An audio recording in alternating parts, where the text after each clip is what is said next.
یا نبی سلام علیکہ، یا رسول سلام علیکہ، یا حبیب سلام علیکہ، صلوات اللہ علیکہ، یا نبی سلام علیکہ۔ بسم اللہ والحمد للہ والصلاة والسلام علی خاتم النبیین۔ حضور پر نور صلی اللہ علیہ وآلہ وسلم نے ارشاد فرمایا، فرض نمازوں کے بعد سب سے افضل نماز رات کی نماز ہے، یعنی نماز تہجد۔ اسی طریقے سے ہمارے پیارے آقا صلی اللہ علیہ وآلہ وسلم نے ارشاد فرمایا کہ اے لوگو، رات کی نماز کو خود پر لازم کر لو، کیونکہ یہ تم سے پہلے صالحین کا طریقہ رہا ہے۔ جو رات کو نماز پڑھتا ہے، یہ رات کا قیام برائیوں کو مٹانے والا اور گناہوں سے روکنے والا ہے اور بیماریوں کو دور کرتا ہے۔ اسی طریقے سے پیارے آقا صلی اللہ علیہ وسلم نے متعدد مقامات پر نماز تہجد کے فضائل بیان فرمائے ہیں۔ ہمیں چاہیے کہ ہم نماز تہجد کی پکی عادت بنائیں۔ الحمدللہ رمضان المبارک میں تو اکثر مسلمان پڑھ لیتے ہیں، لیکن یاد رکھیں کہ نماز تہجد فقط رمضان کی عبادت نہیں ہے، غیر رمضان میں بھی تہجد گزار بننے کی کوشش کرنی چاہیے۔ آئیے اس کے مزید بھی فضائل سنتے ہیں۔ پیارے آقا صلی اللہ علیہ وآلہ وسلم نے ارشاد فرمایا کہ جو شخص کثرت سے رات کو نماز پڑھے گا، یعنی تہجد پڑھے گا، نوافل پڑھے گا، دن کو اس کا چہرہ روشن، چمکدار اور خوبصورت ہوگا۔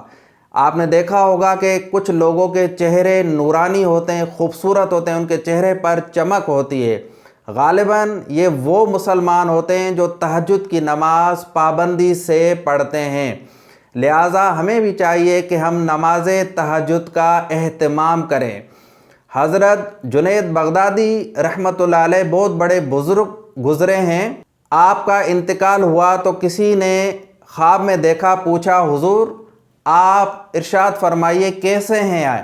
تو حضرت جنید بغدادی رحمۃ اللہ علیہ نے فرمایا کہ میں رات کو اٹھ کر جو 2 رکعت تہجد ادا کرتا تھا، اور تہجد کی رکعتیں کبھی کبھی زیادہ بھی ادا کر لیتا تھا، اللہ تبارک و تعالی نے اسی عمل کے سبب مجھے بخش دیا اور مجھ سے راضی ہو گیا۔ سبحان اللہ، نماز تہجد ادا کرنے والوں کی بڑی شان ہے۔ اللہ تبارک و تعالی نے قرآن پاک میں بھی تہجد گزاروں کی تعریف بیان فرمائی ہے۔ نماز تہجد ادا کرنا پیارے آقا صلی اللہ علیہ وآلہ وسلم کی بہت عظیم سنت ہے، اور اس کا اجر و ثواب بے پناہ ہے، بے حد ہے۔ لہٰذا ہمیں چاہیے کہ ہم نماز تہجد ضرور ادا کریں۔ نماز تہجد بڑی فضیلت کی حامل ہے۔ حضرت خواجہ حسن بصری رحمۃ اللہ علیہ سے کسی نے پوچھا کہ حضور یہ تہجد گزاروں کے چہرے کیوں بہت روشن ہوتے ہیں؟ آپ رحمۃ اللہ علیہ نے ارشاد فرمایا، اس لیے کہ وہ نفس سے مقابلہ کر کے، اپنی نیند کو قربان کر کے رات کو اٹھتے ہیں اور نماز تہجد ادا کرتے ہیں، تو اللہ تبارک و تعالی ان کو نور کا لباس پہناتا ہے، اس لیے ان کے چہرے نورانی ہوتے ہیں۔ سبحان اللہ، نماز تہجد کو محض رضا الہی کے لیے پڑھیں۔ تہجد کے وقت دعائیں بھی قبول ہوتی ہیں، جیسا کہ رسول اللہ صلی اللہ علیہ وآلہ وسلم نے ارشاد فرمایا کہ رات کے آخری حصے میں اللہ تبارک و تعالی آسمان دنیا کی طرف نزول فرماتا ہے اور ارشاد فرماتا ہے کہ ہے کوئی مجھ سے دعا مانگے اور میں اس کی دعا قبول کروں، ہے کوئی مجھ سے سوال کرنے والا میں اس کا سوال پورا کروں، ہے کوئی مجھ سے مغفرت طلب کرنے والا کہ میں اس کی مغفرت فرما دوں۔ سبحان اللہ، نماز تہجد کی عادت بنائیے، اپنی دعائیں قبول کرائیں اور عظیم الشان ثواب حاصل کریں۔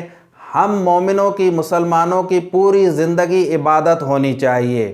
ہمیں چاہیے کہ رسول اللہ صلی اللہ علیہ وآلہ وسلم کی سنتوں کو سیکھیں، سمجھیں اور ان پر عمل کریں۔ نماز تہجد کیسے ادا کی جائے؟ دیکھیں، یہ نفل نماز ہے، اس کے لیے علماء کرام نے فرمایا ہے کہ عشاء کی نماز پڑھنے کے بعد سو جائے، یعنی سونا شرط ہے۔ اس کے بعد کسی ٹائم بھی آنکھ کھلے تو اٹھ کر 2 رکعت کم از کم نماز تہجد ادا کرے، اور آقا صلی اللہ علیہ وآلہ وسلم سے 8 رکعتیں ثابت ہیں، لہٰذا ہم کوشش کریں کہ 8 رکعتیں پڑھیں، ورنہ 2 رکعتیں اللہ تبارک و تعالی ہمیں توفیق دے، 2 رکعتیں بھی پڑھ لیں گے تو تہجد گزاروں میں نام شمار ہوگا۔ اب اس میں کون سی صورتیں پڑھیں؟ دیکھیں، یہ جیسے عام نفل 2 رکعتیں پڑھتے ہیں ایسے ہی اس کو ادا کریں۔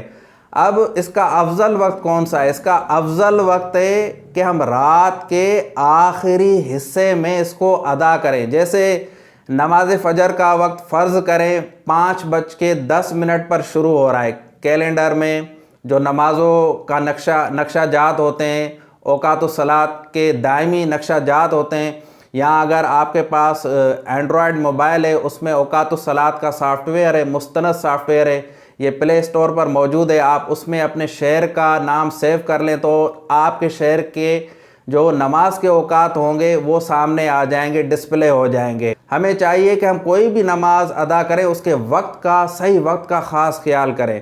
نماز تہجد ہم فجر کا وقت شروع ہوتا ہے فرض کریں 5:10 پر، اب ہم آدھا گھنٹہ یا جتنے نوافل ہم نے پڑھنے اس حساب سے ہم اٹھ جائیں اور تہجد ادا کریں، اور پھر فجر کا وقت اسٹارٹ ہو جائے تو ہم نماز فجر بھی مرد حضرات مسجد میں باجماعت ادا کریں، اگر کوئی مجبوری نہیں ہے، اور خواتین اپنے گھروں میں ادا کریں۔ اسی طریقے سے دیکھیں، تہجد میں بڑی آسانی ہے۔ اگر کوئی شخص فرض کریں رات کو 11-12 بجے سو گیا، آدھے گھنٹے کے بعد اس کی آنکھ کھل گئی تو وہ اب بھی تہجد پڑھ سکتا ہے، کیونکہ اس نے عشاء کی نماز ادا کر لی، تھوڑی دیر سو بھی گیا تو اب تہجد کی شرائط اس نے پوری کر لی، اب وہ پڑھ سکتا ہے، 2 رکعت یا 8 رکعت پڑھے۔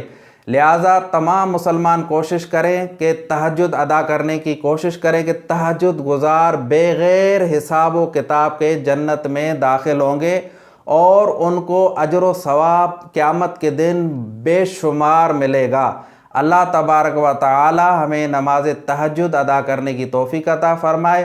سحری میں تو سب اٹھتے ہیں، اٹھ کر وضو کر کے 2 رکعت کم سے کم نماز تہجد ضرور ادا کریں، اللہ توفیق دے تو پوری 8 رکعتیں ادا کر لیں 2 کر کے، اور رمضان المبارک کے بعد بھی اپنا الارم سیٹ کریں اور نماز تہجد نماز فجر سے تقریباً شروع ہونے سے پہلے آدھا گھنٹہ پہلے پڑھ لیں، پھر نماز فجر پڑھیں، پھر بے شک آپ کو اگر نیند آ رہی ہے، آپ سونا چاہتے ہیں تو آپ سو جائیں اور پھر اٹھ کر اپنے کام کاج میں لگ جائیں۔ اللہ تبارک و تعالی ہمیں خوب نیکیاں کرنے کی توفیق عطا فرمائے۔ ہمارے چینل روحانی ویڈیوز ٹی وی کو سبسکرائب کریں، اگر آپ نے ابھی تک نہیں کیا تو سبسکرائب کر لیں، بیل آئیکن کو بھی کلک کریں تاکہ ہر آنے والی نئی ویڈیو آپ کو موصول ہو۔ ویڈیو کو خوب شیئر کریں، لائک کریں۔ اللہ تبارک و تعالی ہم سے راضی ہو جائے، آمین بجاہ النبی الامین صلی اللہ علیہ وآلہ وسلم۔